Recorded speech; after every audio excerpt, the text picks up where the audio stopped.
টিভিতে কি দেখিস তুই? এবিসিডি বল, তাহলে কার্টুন দেখতে দাও। ই এফ, তারপর এন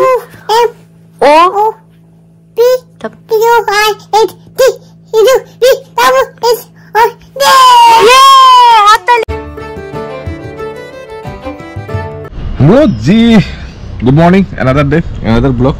আজকে ব্লগে শুরু হচ্ছে ছাদ থেকে, কারণ প্রচণ্ড পরিমাণে পড়ছে ঠান্ডা, যার কারণে আমি জ্যাকেট পরে উপরে চলে এসেছি। ঘুম থেকে উঠে ব্রাশ করার সাথে সাথে, কারণ এতটা ঠান্ডা এখানে পড়ছে না, মানে কালকে রাতে একটু বেশি পড়েছে। রোদ দেখতে পাচ্ছ, রোদ প্রচণ্ড পড়েছে, বাট ঠান্ডায় মানে অন্য লেভেলের ঠান্ডা ফিল হচ্ছে। সকাল এখন দাদা তোমাদের দেখাচ্ছি কত ডিগ্রি চলছে। 24 ডিগ্রি চলছে, 24 চলছে। কালকে রাতে তো 12-র দিকে চলে গেছিল। তো যাই হোক, একটু ঠান্ডা রয়েছে। ঠান্ডাটার মধ্যে উঠতে একটুখানি কষ্ট হয়। শীতের দিন তো একটু কষ্ট হয়। যাক, আস্তে আস্তে করে একটুখানি 5-10 মিনিট এখানে দাঁড়াই, ওরপর নিচে যাব। নিচে গিয়ে দেন ব্রেকফাস্ট করতে হবে। চলো কিছুটা সময় এখানে টাইম কাটিয়ে নিই। সকালে ব্রেকফাস্টের আগে এই বাদামগুলো খাওয়া মনে হচ্ছে একটা মেডিসিনের মতন হ্যাবিট হয়ে গেছে। আর ওদিকে চিয়া সিজু ভিজিয়ে রেখেছিল, তো দুটোই খাওয়া কমপ্লিট করে আমি চলে আসলাম আমার ফেভারিট। ইফ ইউ ক্যান, তোমরা একবার ট্রাই করে দেখতে পারো, সত্যি বলছি, কারো খারাপ লাগবে না এটা। মাছের মাথা দিয়ে লাউ, তারপর মাংস, পাঁচশো মাছ। আলু সেদ্ধ তাহলে দিচ্ছ না? না, ওটা মামিও খাবে বলছে। আমি বলছি আমার জন্য রেখো। কালকে আলু সেদ্ধ মাখা ভালো হয়েছে। রাত্রবেলা আমাকে ওই মিক্স রাইস গুলো রয়েছে না, ওই ব্রাউন রাইসের, ওগুলো দিয়েছে। আমি বলছি আমাকে আগে আলু সেদ্ধ দাও, আগে আলু সেদ্ধ দাও, তারপর একটা পরে খাই। ঠিক আছে? ময়লা বের করেছো? আমি দেবো না। দীপক কুমারে বলেনি? করে না দীপক কুমার? হ্যাঁ করে না। দেখি কি পরিষ্কার করছো দিদা? পাখা দিয়ে? পাখা দীপক কুমারে বললে দীপক কুমার পরিষ্কার করবে না? পাখাটা ইউনাইটেড ফোর্স। জানো কি ঝাড়ু নিয়ে যাচ্ছে, এটা দাগে আছে। হ্যাঁ, ওই কোনে সুইচ ফাটা গেলে মাথা গেছে পুরো হাতে। ওয়াইছে কই এক বছর 4 বছরের মধ্যে নাই গেছে ঝাড়ু। আচ্ছা, কহগুলো হান দিয়ে দিতে চাই। বাবা কত খুঁজে লাগে এই জায়গাতে তো বাংলা স্যার হয়েছে। স্যার বলছি বাংলাদেশে যাবে? আরে সেই নিবি বাংলাদেশে ডলার বিয়ে ঠিক হচ্ছে। হ্যাঁ, তুমি যাবে না? তো তোমাকে নেবো না। তোমার পাসপোর্ট রয়েছে নাই? তোমার পাসপোর্ট আছে? পাসপোর্টে ভিসা করে নিয়ে চলে যাবো। পাসপোর্ট হলে চলবে না? পাসপোর্ট কোথায় আছে? বড়দা মামির কাছে রাখা রয়েছে। তো তাহলে যাবে তুমি? বিয়েতে সব মেয়েরা আসবে, সবার সাথে দেখা হবে। তোমার মেয়েরা? হ্যাঁ, নতুন শাড়ি ফাড়ি কিনতে হবে? এত আছে?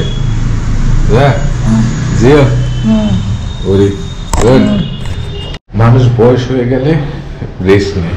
আমার দাদু রেস্ট তো ভালো কথা, ধারে কাছে রইতে হবে না, মানে কাজ ছাড়া কোনো কিছু বোঝে না। সারাদিন শুধু কাজ আর কাজ।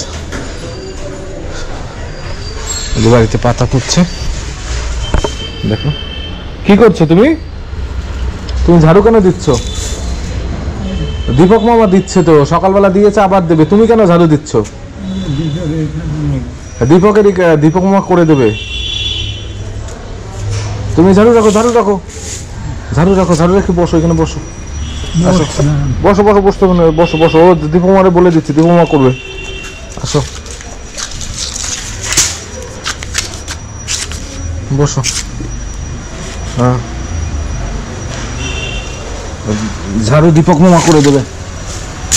থাকো, এখানে বসবে না ঘরে যাবা? এখানে বসবে না ঘরে যাবা?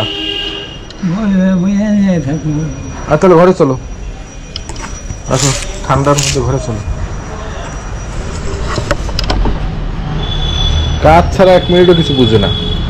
ঘর কিভাবে পরিষ্কার থাকবে, ঘরের লোকজন কিভাবে থাকবে, কোনো কাজ অপরিষ্কার কোনো জিনিস পছন্দ করে না। চলো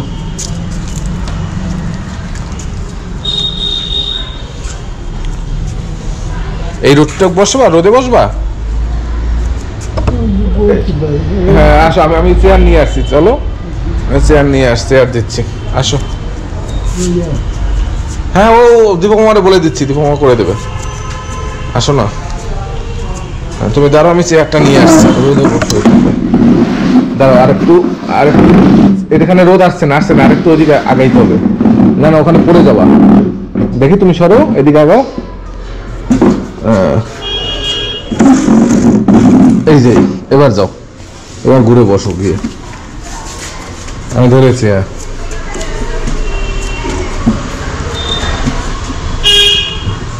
ধরেছি আমি, বসো। হ্যাঁ এই যে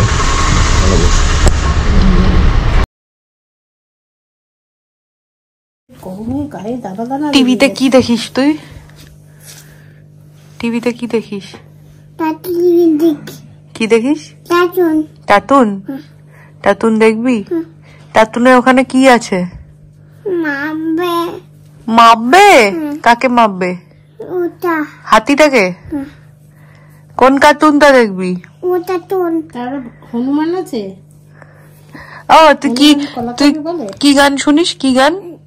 কুকু। এখন কার্টুন দেখবি? অনেকদিন দেখে। এখন কটা বাজে জানিস? কার্টুন দেখে ঘুমিয়ে পড়ো। 11:30 বাজে। 11:30টার সময় কেউ কার্টুন দেখে? হ্যাঁ 11:30টার সময় কেউ কার্টুন দেখে? ABCD বল, তাহলে কার্টুন দেখতে দাও। EF, তারপর N O P Q R S T U V W X Y Z।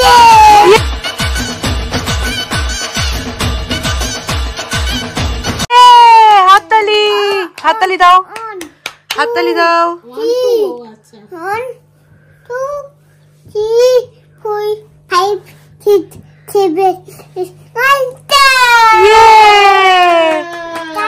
কত পড়াশোনা শিখে গেছে।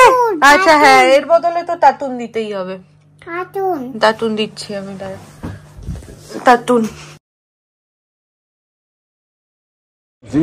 তো হয়ে গেছে এখন অলমোস্ট 5:30-6টা। আমি একটু বেরিয়েছি, আমার একটু কাজ ছিল আর একটা বন্ধুর সাথে দেখা করার ছিল, একটু পেপার ওয়ার্কের ব্যাপার রয়েছে। যখন আমি একটু রাজারহাট যাচ্ছি, তো রাজারহাট যাচ্ছি, ওকে নিয়ে যাচ্ছি। ওকে প্রথম যাবো ওর অফিসে, দেন অফিস থেকে বেরিয়ে আমরা সোজা চলে যাবো আমার রেস্টুরেন্টের সাথে মিট করবো, ওর সাথে কিছু কাজ কমপ্লিট করে দেন। আর যদি চা খাই তাহলে মন্দিরে যেতে পারি। তো যাওয়া যাক এখন। গাইস তোমরা বলো, এই ঠান্ডার মধ্যে কে হাফ পেজের হেলমেট পরে বেরোয়? আমি এতদিন গরমের জন্য ওর জন্য হাফ পেজের হেলমেট ইউজ করতাম, বাট এখন শীত হয়ে গেছে, তো এখন তো অবভিয়াসলি ফুল পেজের হেলমেট পরবো। তো যেই না ফুল পেজের হেলমেট দেখেছে ম্যাডাম, তো পরবে না মানে পরবেই না, ফুল পেজের হেলমেট একদম পরতে চাচ্ছে না।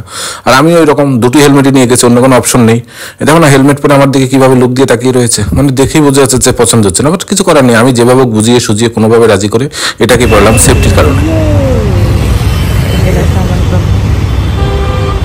100 টাকার ফুচকা খেয়েছি দাঁড়িয়ে, আবার 20 টাকার ফুচকা ভরে নিয়েছি। আরো 200 টাকার ফুচকা খেতে পারি।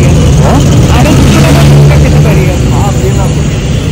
তুই তো চলে আসবি, বলি আর খাবি না, একা একা তো ফুচকা খাওয়া যায়। একবারও না করেছি ফুচকা খেতে।